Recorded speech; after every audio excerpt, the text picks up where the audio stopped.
Hello students, आज हम देखेंगे हमारी सीरीज़ की थर्ड वीडियो जिसमें हम देखने वाले हैं बीएससी फाइनल ईयर यानी थर्ड ईयर के पेपर नंबर 1 फिजिकल केमिस्ट्री की यूनिट नंबर 3 के most MP question.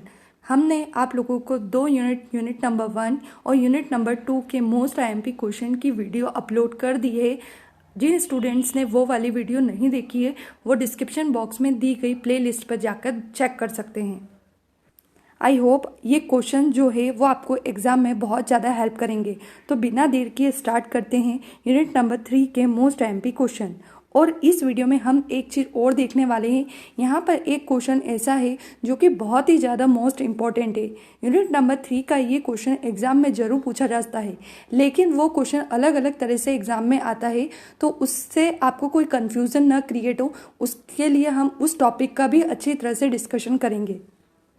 Unit number 3 का पहला क्वेश्चन आपका इस तरह से रहेगा, रमन स्पेक्ट्रा या रमन प्रभाव पर प्रकाश डालिए एवं रेखाओं का वर्णन कीजिए।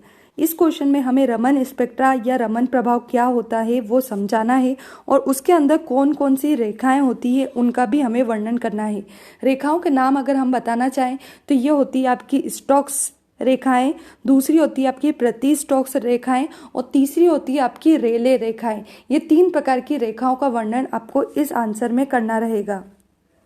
इसी क्वेश्चन को एक और तरह से नीचे लिखा गया है, स्टोक्स तथा प्रति स्टोक्स रेखाएं क्या होती है समझाइए। स्टोक्स और प्रति स्टोक्स रेखाओं के नाम से भी ये क्वेश्चन आ सकता है। तो मैंने आपको इसके पहले भी वीडियोस में बताया था कि आपको अपने टॉपिक की जो मेन हेडिंग है उन्हें ध्यान में रखना है। अगर आपको टॉपिक की मेन हेडिंग या आंसर जो है वो क्लियर है तो आप कोई से भी क्वेश्चन को ईजिली समझ पाओगे कि आपको कौन सा आंसर किस क्वेश्चन के लिए लिखना है।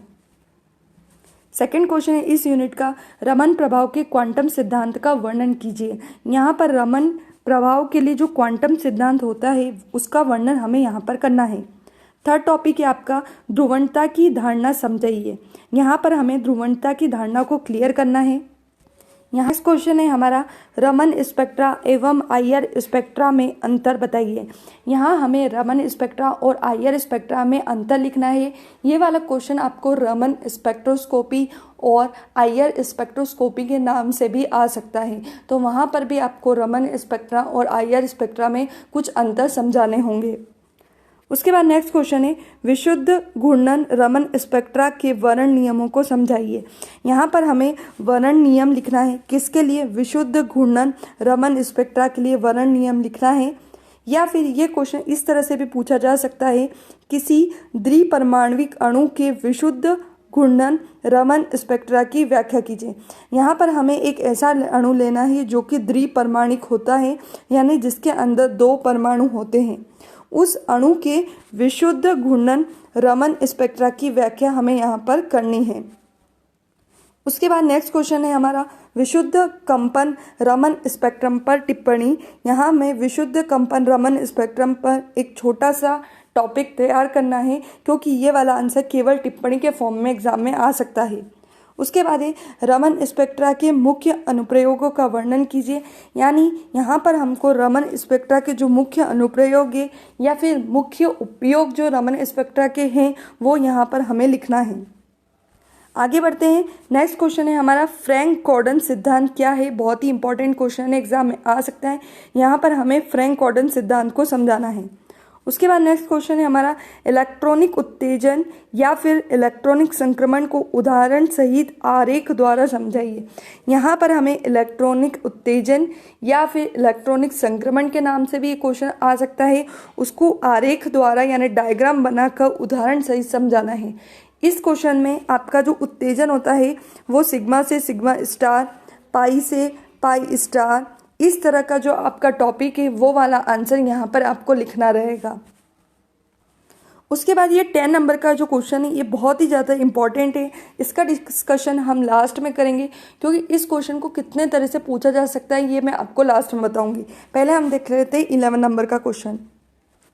11 नंबर का क्वेश्चन है हमारा, पराबैंगनी दृश्य स्पेक्ट्रमिति यूवी के अनुप्रयोग लिखिए। यहाँ पर हमें यूवी स्पेक्ट्रोस्कोपी यानी हिंदी में पराबैंगनी दृश्य स्पेक्ट्रम मिति के अनुप्रयोग यानी उपयोग लिखना है। इस क्वेश्चन को ऐसे भी पूछा जा सकता है, कार्बनिक यौगिकों की संरचना ज्ञात करने में पराबैंगनी दृश्य स्पेक्ट्रोमीटर के अनुप्रयोग की व्याख्या कीजिए। यहाँ पर हमें कार्बनिक यौगिकों की संरचना ज्ञात करने के लिए पराबैंगनी दृश्य स्पेक्ट्रोमीटर यानी यूवी स्पेक्ट्रोस्कोपी किस प्रकार यूज़ की जाती है उसका वर्णन यहाँ पे हमें करना है। ध्यान रखना, ये जो अनुप्रयोग वाला क्वेश्चन है ये किसी भी हेडिंग से आपको पूछा जा सकता है। आपको बस यूवी स्पेक्ट्रोस्कोपी या पराबैंगनी दृश्य स्पेक्ट्रोमीटर के अनुप्रयोग ये वाली हेडिंग आपको ध्यान में रखनी है। उसी के कारण आपके अनुप्रयोग एक के बाद एक हेडिंग बनकर एग्जाम में आ सकते हैं। अब हम चलते हैं इस यूनिट के सबसे इम्पॉर्टेंट क्वेश्चन की तरफ, जो है वुडवर्ड फिशर नियम, जिसे हम वुडवर्ड फाइजर नियम भी बोलते हैं। पहले आप देखिए कि ये जो वुडवर्ड फिशर या वुडवर्ड फाइजर का जो क्वेश्चन है ये एग्जाम में कितनी तरह से या कितनी हेडिंग्स में आ सकता है। वुडवर्ड फिशर का जो नियम है ये दो टाइप का क्वेश्चन है। एक के अंदर आते हैं आपके संयुग्मित में डाइन्स और दूसरी तरफ आते हैं आपके कार्बोनिल यौगिक। अगर आपको एग्जाम में वुडवर्ड फिशर नियम आता है और उसमें कोई हेडिंग नहीं डली हुई है कि आपको कौन सा वुडवर्ड फिशर लिखना है, तो आपको दोनों ही टाइप के वुडवर्ड फिशर वहाँ पर समझाने होंगे, क्योंकि वो क्वेश्चन आपको बड़े नंबर में यानी ज़्यादा मार्क्स में आएगा। यहाँ पर आपको संयुग्मित डाइन्स वाला भी लिखना रहेगा और कार्बोनिल यौगिक वाला भी लिखना रहेगा।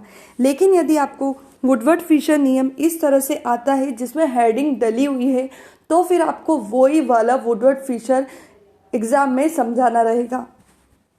तो पहला वाला जो वुडवर्ड फिशर नियम है वो है संयुग्मित डाइन्स के लिए, जो कि आपको इन्स के नाम से भी एग्जाम में आ सकता है या फिर पॉलिन्स के नाम से भी एग्जाम में आ सकता है। दूसरी तरफ देखिए तो ये वाला वुडवर्ड फिशर भी आपको एग्जाम में आ सकता है, जो कि आपको कार्बोनिल यौगिक के नाम से आ सकता है, अल्फा बीटा असंतृप्त कार्बोनिल यौगिक के नाम से आ सकता है या फिर इनोन्स के नाम से आ सकता है।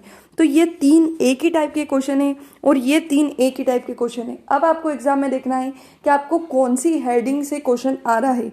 इन तीनों का आंसर अलग होगा और इन तीनों का आंसर अलग होगा, लेकिन ज़्यादा नंबर में अगर आपको क्वेश्चन आ रहा है और उसमें कोई हेडिंग नहीं डली हुई है, केवल वुडवर्ड फिशर के नाम से क्वेश्चन दिया गया, तो आपको दोनों टाइप उसमें समझाने होंगे। अब हम देख लेते हैं एग्जाम में ये क्वेश्चन आपको किस तरह से लिखा हुआ आ सकता है। वुडवर्ड फिशर नियम की सहायता से किसी संयुग्मित डाइन तथा कार्बोनिल यौगिकों के लैम्डा मैक्सिमम की गणना कैसे करेंगे, उदाहरण सही समझाइए। यहाँ पर आपको देखो क्वेश्चन में दिख रहा होगा वुडवर्ड फिशर लिखा हुआ है, किसका समझाना है, संयुग्मित डाइन और कार्बोनिल यौगिक जिसके लैम्डा मैक्सिमम की वैल्यू हमें निकालनी है। इसका मतलब ये हुआ कि आपको दोनों आंसर यहाँ पर लिखना है, संयुग्मित डाइन वाला भी लिखना है और कार्बोनिल यौगिक वाला भी लिखना है। क्लियर। सेकेंड वाला क्वेश्चन अगर आता है आपको तो वो लिखा अल्फा बीटा असंतृप्त कार्बोनिल यौगिकों के लैम्डा मैक्सिमम के निर्धारण हेतु वुडवर्ड फाइजर नियम की व्याख्या कीजिए। यहाँ पर हमें जो वुडवर्ड फिशर लिखना है वो अल्फा बीटा असंतृप्त कार्बोनिल यौगिक के लिए केवल लिखना है, यानी आपको केवल ये जो सेकंड वाला जो है वुडवर्ड फिशर नियम केवल इसी को एग्जाम में लिखना रहेगा। तो इस तरह से ये था आपका वुडवर्ड फिशर नियम, इसको बिल्कुल मत छोड़ना, मोस्ट एमपी क्वेश्चन है। बाकी सारे क्वेश्चन भी आप लोग जरूर तैयार कर लेना, लेकिन ये वाला क्वेश्चन लॉन्ग आंसर में आ सकता है, इसलिए इसे बिल्कुल भी स्किप मत करना। तो आई होप आपको अपनी यूनिट नंबर 3 के जितने भी एमपी क्वेश्चन थे वो किस तरह से एग्जाम में आ सकते हैं वो क्लियर हो गया होगा। वीडियो अच्छी लगी होगी, अगर आपको वीडियो पसंद आया तो इसे लाइक करें, सब्सक्राइब करें, शेयर करें, ताकि हमारी नेक्स्ट इम्पॉर्टेंट यूनिट की वीडियो आपको मिल सके। Thank you.